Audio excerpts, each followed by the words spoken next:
কেনে আছা চবে ভালে আছা তোমালোকৰ ফাইনালি মেৰিট লিষ্ট ওলাই গ'ল আৰু মেৰিট লিষ্টত ওলোৱাৰ পিছতে ইমিডিয়েটলি কল আহি আছে যে ছাৰ মোৰ নাম অহা নাই বহুতে এইটো কৈ আছা কিন্তু তোমালোকে চোৱা ফাৰ্ষ্ট আমি যোনে মাইনৰ লৈছে মাইনৰ আমি গোটেইখিনি আমাৰ এভেইলেবল চিট আছে কিন্তু মেজৰৰ আমাৰ চিট কেপাচিটি যেনেকে আছে আমি তেনেকেহে দিব লাগিব আমাৰ গাইডলাইন যেনেকে আছে তেনেকেহে দিব লাগিব কিন্তু তোমালোকে টেনশ্যন নকৰিবা তোমালোকৰ এডমিশ্যন হ'ব তোমালোকে যদি 4 তাৰিখে তোমালোকৰ ফৰ্মখিনি জমা দিবলৈ কৈছে সেইখিনি জমা দিবা আৰু ইয়াত তোমালোকে চোৱা যে আমি যোনে আছামিছত মেজৰ লৈছে সেইখিনি হৈছে আছামিছত মেজৰৰ তোমালোকৰ পাৰ্চেণ্টেজৰ ওপৰত ভিত্তি কৰি প্ৰথম লিষ্টটো বনোৱা হৈছে সেকেন্ড লিষ্টত হয়তো তোমালোকৰ নাম আহিব কিন্তু আমি পাৰ্চেণ্টেজৰ ওপৰত ভিত্তি কৰিহে বনোৱা হৈছে লিষ্টখন এই লিষ্টত যাৰ যাৰ নাম আহিছে তেওঁলোকৰ পাৰ্চেন্টেজ যিমান বেছি আছে তাৰ ওপৰত ভিত্তি কৰিহে আহিছে গতিকে আশা কৰো সকলোৱে বুজি পাইছা তোমালোকে আছামিছে যিখিনি মেজৰ লৈছা আছামিজ লাষ্ট পাৰ্চেন্টেজ আমি দিছো 33 ইয়াৰ তলত যদি আছে তেতিয়া আমি আৰু দিব পৰা নাই তাৰপিছত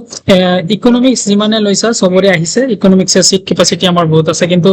ষ্টুডেন্ট সকল কম আছে যেহেতু ষ্টুডেন্টৰ আমাৰ ইকনমিক্স মেজৰ যিমান আছে সেইখিনি আমি দি দিছো দুটেইখিনি তাৰপিছত আছে আমাৰ ইডুকেশ্যনৰ কেইটামান হয়তো বাদ পৰিছে নেক্সট টাইম আহি যাব গতিকে এডুকেশ্যনৰ টেনশ্যন ল'ব নালাগে কোনোৱে টেনশ্যন ল'ব নালাগে সকলোৰে এডমিশ্যন হ'ব তোমালোকৰ এডমিশ্যন হৈ যাব কিন্তু তোমালোকে টেনশ্যন নল'বা আৰু হয়তো তোমালোকৰ যদি এডমিশ্যন লোৱাৰ সময়ত কিবা প্ৰব্লেম হৈছে বা মেৰিট লিষ্টত নাম অহা নাই এইটো চিন্তিত হ'ব কাৰণ নাই তোমালোকে ডাইৰেক্ট আহিবা আহি কলেজত যোগাযোগ কৰিবা তেতিয়া তোমালোকৰ এই প্ৰব্লেমখিনি সলভ কৰি দিয়া হ'ব আশা কৰো সকলোৱে বুজি পাইছা তোমালোকে আৰু তোমালোকক মই অলৰেডি আমাৰ যিটো গ্ৰুপ আছে এই গ্ৰুপত মই লিষ্টখন দিয়ে দিছো আৰু যদি তোমালোকে সেইখিনিতো চোৱা নাই তেতিয়াহ'লে তোমালোকে সেইখিনি চাবা আৰু ইয়াতো মই ধুনীয়াকে মই দেখাই দিছো তোমালোকৰ এই নামখিনি শ্ব' কৰাই দিছো গোটেইখিনি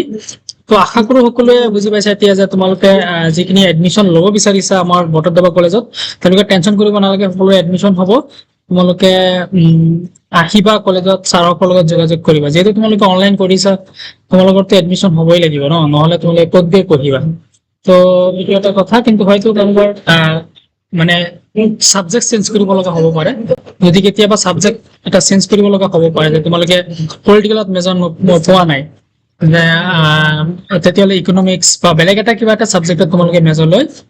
লৈ তোমালোকে কি কৰিব পাৰা সেই চিটখন কনফাৰ্ম কৰিব পাৰা তো আশা কৰো সকলোৱে বুজি পাইছা ধন্যবাদ আকৌ লগ হ'ব নেক্সট এটা ভিডিঅ' লৈ